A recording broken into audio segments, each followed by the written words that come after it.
होगा तो उसके लिए आपको एक हिंट हम लोग दे देते हैं जिसको नहीं पता है। तो जो ये देखिए, ये आपको मैप दिया हुआ है और जिस जगह के बारे में ज़िक्र किया गया है वो हमारे भारत के पड़ोस में ही है, अगर आप देखें तो, ठीक है। और चाइना का पार्ट है। अब आप देख लीजिए किस चाइना का एक हिस्सा है वो, अब आप देख लीजिए कि कहाँ की बात हो रही है, ठीक है। उम्मीद है कि आपको उत्तर पता होगा। अगर नहीं पता है तो आप पार्ट को दोबारा पढ़ेंगे, फिर से एक बार रिवाइज़ कर लेंगे, उसके बाद क्विज अटेम्प्ट करेंगे। अगला प्रश्न है आपका, लोनपोगार कौन थे? आपके जो एक कैरेक्टर है, किरदार है आपकी कहानी में लोनपोगार, जो कि काम करते थे आपके वहाँ के जो राजा थे, 32वें राजा थे सोनगवासेन गाम्पो, है ना। तो उनके यहाँ पे जो काम करते थे लोनपोगार, आपको बताना है वे कौन थे, क्या काम करते थे। वे एक सिपाही थे ए, या फिर बी एक अध्यापक थे, या फिर सी मंत्री थे। ए बी सी, लोनपोगार कौन थे आप बताइए कमेंट सेक्शन में। चलिए, उम्मीद है आपने बता दिया होगा। अब एक आपको पिक्चर दिखा देते हैं जो जिससे कि अगर आपको नहीं पता तो आपको थोड़ा सा हिंट मिल जाएगा। ये देखिए, अगर इस पिक्चर में मैं बात करूं तो ये आपके राजा हो सकते हैं और ये लोनपोगार है, ओके। अब आप सोचिए कि ये कौन है, इनकी वेशभूषा से आपको कुछ पता लग रहा है क्या, इन्होंने जिस तरीके से कपड़े पहने हैं। अगर आपको नहीं पता था तो अब हिंट लेके आप फिर से आंसर करिए, और अगर आप पहले आंसर कर चुके थे तो आपका क्रॉस चेक हो जाएगा कि आंसर सही था या नहीं। चलिए आगे आते हैं। अगला प्रश्न है आपका, लोनपोगार ने अपने बेटे को शहर से क्या लाने को कहा? लोनपोगार ने कहा था अपने बेटे को कि तुम शहर जाओ, और वहाँ से क्या लाने के लिए कहा था उसने उनको? मिठाई, जौ या फिर चावल। ए बी सी, कौन सा ऑप्शन सही है, कौन सा विकल्प आपका सही है? लोनपोगार ने अपने बेटे को शहर से क्या लाने के लिए कहा था? चलिए, उम्मीद है कि आपने आंसर दे दिया होगा। अब देखते हैं कि आंसर सही है या नहीं। सो देखिए, ये आपकी पिक्चर है जिसको कि आप एक हिंट के तौर पे इस्तेमाल कर सकते हैं उसका आंसर देने के लिए। इनको आप जानते होंगे ये क्या है। चलिए आगे आते हैं। अगला प्रश्न है, पहली बार लड़के ने जौ कैसे खरीदे? जब पहली बार लड़का बाज़ार गया था तो उसने जैसा कि आप जानते हैं लोनपोगार ने उसको पैसे तो नहीं दिए थे, तो उसने किस तरीके से जौ खरीदे थे? आपके ऑप्शंस हैं, भेड़ के बाल बेचकर, भेड़ के सींग बेचकर, या फिर पैसों से। ए बी या सी, किस तरीके से लड़के ने जौ खरीदे? कमेंट सेक्शन में आप लिख के बताएंगे। चलिए, उम्मीद है कि आपने आंसर दे दिया होगा। अब हिंट दे देते हैं आपको। तो ये देखिए, इस पिक्चर को देखिए और यहाँ से आप हिंट ले सकते हैं कि लोनपोगार का जो बेटा था उसने किस तरीके से क्या किया होगा जिसके बाद उसने जौ खरीदे थे, ठीक है। अगले प्रश्न पे आते हैं। लोनपोगार ने लड़की के सामने क्या शर्त रखी?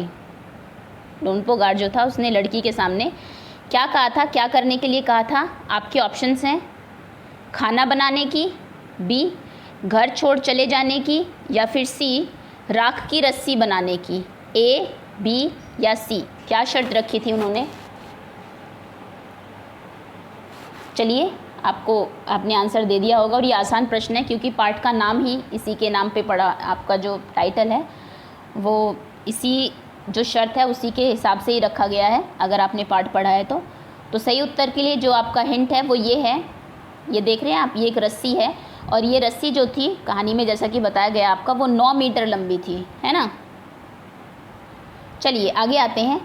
अगला प्रश्न आपका, तिब्बत में किस प्रकार के लोगों की संख्या ज़्यादा है? कौन सा धर्म है तिब्बत में जो सबसे ज़्यादा पाया जाता है?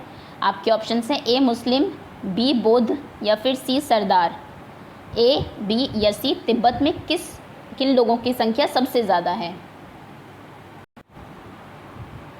चलिए, तो क्योंकि ये प्रश्न आपका किताब से नहीं लिया गया है, थोड़ा आपका जनरल नॉलेज का क्वेश्चन है, तो इसका उत्तर मैं आपको बता देती हूँ, लेकिन इसके बाद मैं आपसे एक दूसरा क्वेश्चन पूछूंगी।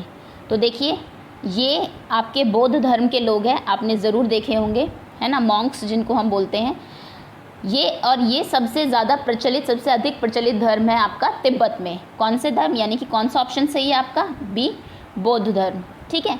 अब आपके लिए प्रश्न ये है कि आपको बताना है बौद्ध धर्म की शुरुआत किन्होंने की थी। देखिए, आपको पिक्चर यहाँ पे दी हुई है, आप हो सकता है जानते हो, आपने पढ़ा हो इनके बारे में।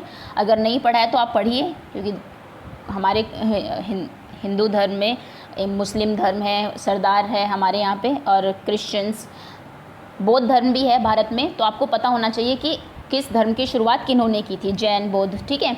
तो आप थोड़ा सा सर्च करिए और बताएंगे कमेंट सेक्शन में लिख के कि बौद्ध धर्म की शुरुआत किन्होंने की थी। चलिए अगला प्रश्न है आपका, तिब्बत की राजधानी क्या है? तिब्बत की बात हुई है पूरे इसमें, आपको बताना है कि उसकी राजधानी क्या है। आपके ऑप्शंस हैं ए ल्हासा, बी हरारे, या फिर सी थिम्पू। ए, बी, सी, कौन सा ऑप्शन सही है आपका? चलिए उम्मीद है कि आपने आंसर दे दिया होगा। सो सही आंसर जो है इसका वो है ल्हासा। तिब्बत जो है उसकी राजधानी ल्हासा है। अब आपके लिए एक और प्रश्न है, आपको बताना है कि थिम्पू की राजधानी क्या है, क्योंकि ये मैं बता चुकी हूँ। सॉरी, माफ़ करिए, थिम्पू कहाँ की राजधानी है, ठीक है। हमारा पड़ोसी ही देश है भारत का, और वहाँ की राजधानी थिम्पू है। भारत के पड़ोसी देशों की राजधानी कम से कम आपको पता होनी चाहिए। तो आप कमेंट सेक्शन में लिख के बताएंगे कि थिम्पू जो राजधानी है वो कहाँ की है। ये देखिए ल्हासा आपको दिखाया गया है, बड़ी ही शांत जगह है। तिब्बत जो है वो एक पठार है आपका, पहाड़ पठार वहाँ पर ज़्यादा है। बौद्ध धर्म के लोग जो को मानने वाले लोग काफ़ी ज़्यादा रहते हैं, बहुत शांत जगह है। अगला प्रश्न है हमारा, पाठ में किस कविता का उदाहरण प्रस्तुत किया गया है? जब आपका पाठ शुरू हुआ उससे पहले 2 प्रश्न हैं आपके, जो आपको थोड़ा सा जिसमें लोक कथा के बारे में बताया गया है।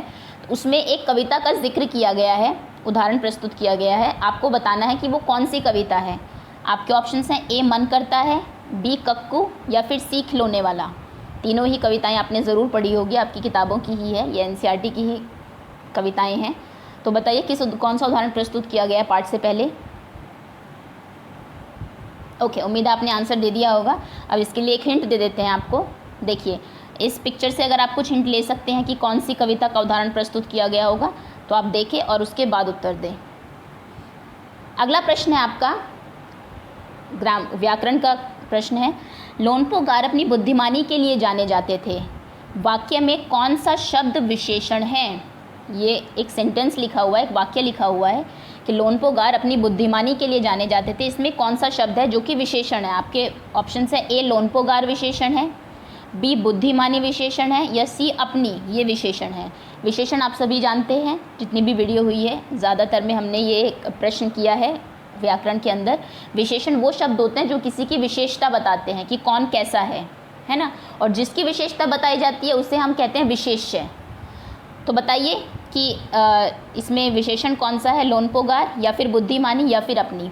आप इसका उत्तर देंगे और साथ साथ एक एक्स्ट्रा क्वेश्चन मैं आपको दे देती हूँ।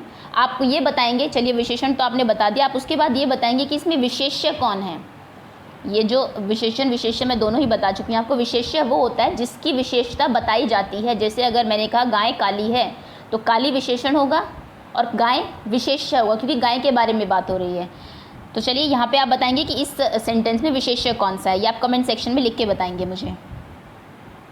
अगला प्रश्न है आपका, तिब्बत की मुद्रा क्या है? जैसे आप जानते हैं हर कंट्री की, हर देश की अपनी मुद्रा होती है, अपनी करेंसी होती है। जैसे भारत की रुपया है ना। तो तिब्बत की मुद्रा क्या है? आपके ऑप्शन हैं ए डॉलर, बी युआन, या फिर सी येन। ओके, अगर आपको पता है तो आप उत्तर दे चुके होंगे। वैसे ये थोड़ा सा जीके का क्वेश्चन है तो इसका आंसर मैं आपको बता देती हूँ। इसका सही आंसर है आपका युआन। चाइना की करेंसी है, चाइनीज़ युआन जो है आपका। तिब्बत की भी वही मुद्रा है, युआन आपका सही उत्तर है। अब आपके लिए प्रश्न ये है कि आपको मुझे बताना है कि येन कहाँ की करेंसी है, क्योंकि इसका उत्तर मैंने दे दिया। युआन आपकी तिब्बत की करेंसी है, तिब्बत की मुद्रा है। येन कहाँ की मुद्रा है ये आप थोड़ा सा सर्च करिए, पूछिए किसी से, किताब में पढ़िए, या फिर आप चाहे तो गूगल से सर्च कर सकते हैं। लेकिन येन आपको बतानी है कमेंट सेक्शन में कि येन कहाँ की मुद्रा है, ठीक है। डॉलर आप जानते हैं, अमेरिका। देखिए ये करेंसी आपकी डॉलर, ये है आपकी युआन, और ये है येन। उनकी भाषा में ही लिखा हुआ है जहाँ की करेंसी है ये। चलिए, तो ये हमारी एक छोटी सी क्विज थी। उम्मीद है कि आपको पाठ याद होगा अभी तक, क्योंकि पहला पाठ है, आप भूले नहीं होंगे और आपने ज़्यादातर उत्तर सही दिए होंगे। धन्यवाद आपका।